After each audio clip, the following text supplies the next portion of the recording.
নানান রঙের অঙ্ক যদি বলি তাহলে এও বলতে হবে অঙ্কের নানান রং। নির্বাচন বলে কথা, এ তো হবেই। বিহারে এখন মুহূর্তে মুহূর্তে বদলাচ্ছে সমীকরণ। কে কখন যে কার হয়ে উঠছে বলা মুশকিল। ভোটের দিকে যত এগোবে বিহার ততই বদলের এমন বাদল ঘন ঘন দেখা যাবে। আপাতত বিহারে এখন চর্চার নাম চিরাগ পাসওয়ান। রামবিলাস পাসওয়ানের ৪২ বছরের ছেলেকে নিয়ে সব মহলেই চলছে গুঞ্জন, ফিসফাস। কেউ বলছেন চিরাগ কি এনডিএ থেকে বেরিয়ে যেতে চাইছেন, কেউ আবার বলছেন লালু প্রসাদ যাদবের ঘনিষ্ঠ হবার চেষ্টা করছেন তিনি। আবার কেউ কেউ প্রশান্ত কিশোর আর চিরাগ পাসওয়ানের হঠাৎ বন্ধুত্বের সম্ভাবনা দেখতে পাচ্ছেন। চিরাগ ভারতীয় রাজনীতিতে বেশ আলোচিত নাম। একদিকে মাচোম্যান, হ্যান্ডসাম চিরাগের সব মহলেই রয়েছে অবাধ বিচরণ। একসময়ের অভিনেতা ২০২৪ সালে লোকসভা ভোটে জিতে কেন্দ্রীয় মন্ত্রীও। সেই তিনিই কি বিহারের বিধানসভা নির্বাচনের সব হিসেব উল্টে দিতে পারেন? সোজা কথায় বললে আসন রফা নিয়েই বিজেপির সঙ্গে যত সমস্যা চিরাগের। এনডিএ জোটে থাকা চিরাগ ভোটে লড়ার জন্য চেয়েছিলেন ৭০টি আসন, কিন্তু সময় যত গড়িয়েছে তার দাবি ততই সংকুচিত হয়েছে। বিজেপি ১৮ থেকে ২০টার বেশি সিট দেবে না, এমনও বলা হচ্ছে বেশ কিছু মহল থেকে।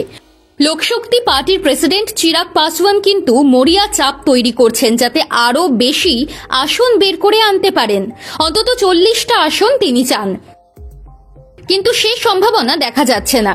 আর তাতেই বাড়ছে আশঙ্কা, কেন চিরাগ বিহারের ভোটে অন্য সমীকরণ তৈরি করতে পারেন? তার কিন্তু অনেক যুক্তি রয়েছে। কেন বিজেপির সঙ্গে দূরত্ব তৈরি হচ্ছে তার?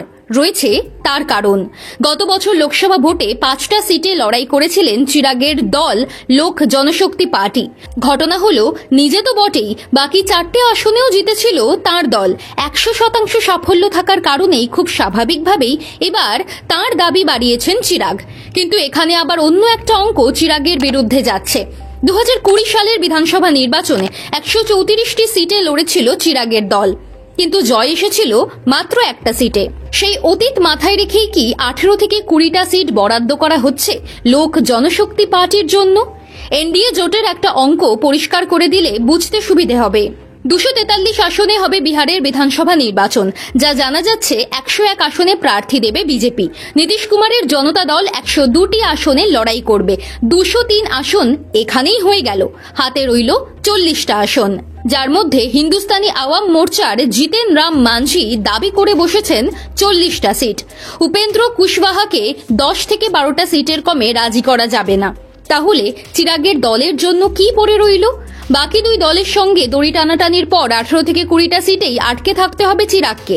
এই কারণেই চিরাগ এতটা আগ্রহী হয়ে উঠেছেন, আসন রফা চাইছেন সব কিছুর আগে। এর মধ্যে আবার চিরাগ এমন একটা কথা বলে বসেছেন যা নিয়ে হইচই পড়ে গিয়েছে। লালু প্রসাদের পরিবারকে নিজের পরিবার বলে চমকে দিয়েছেন, জানিয়ে নতুন দিশা খুলে দিয়েছে বিহারের রাজনীতির। অনেকেই বলছেন ইন্ডিয়া জোটে যোগ দেওয়ার রাস্তা এখনই বন্ধ করেননি চিরাগ, বরং হাট করে খুলেই রেখেছেন। যদি আসন সমঝোতা না হয় তাহলে শেষ মুহূর্তে দল বদলাতেও পারেন, এমনই বলছে বিহারের ভোট কারবারিরা। চিরাগ ঠিক কি বলছেন? লালুর ঘরে এই মুহূর্তে বিবাদের শেষ নেই। ভোটের আগে যা বেশ চাপে ফেলে দিয়েছে লালুকে, এ নিয়ে চিরাগকে জিজ্ঞেস করা হলে তিনি বলে দেন, ওরা আমারও পরিবার, আমার পরিবারেও এমন পরিস্থিতি এর আগে দেখেছি।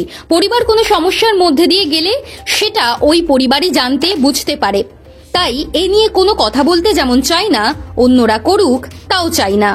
ঘটনা হলো বিহারের ভোটে চিরাগ পাসওয়ান নিশ্চিতভাবে গুরুত্বপূর্ণ ভূমিকা নিতে পারেন। তার কারণ দলিত ভোট। বিহারে প্রায় ২০% ভোট রয়েছে দলিতদের, যার মধ্যে সবচেয়ে বেশি ভোট পাসওয়ান দলিত শ্রেণীদের। সেই অঙ্কটা প্রায় ৫.৩১%।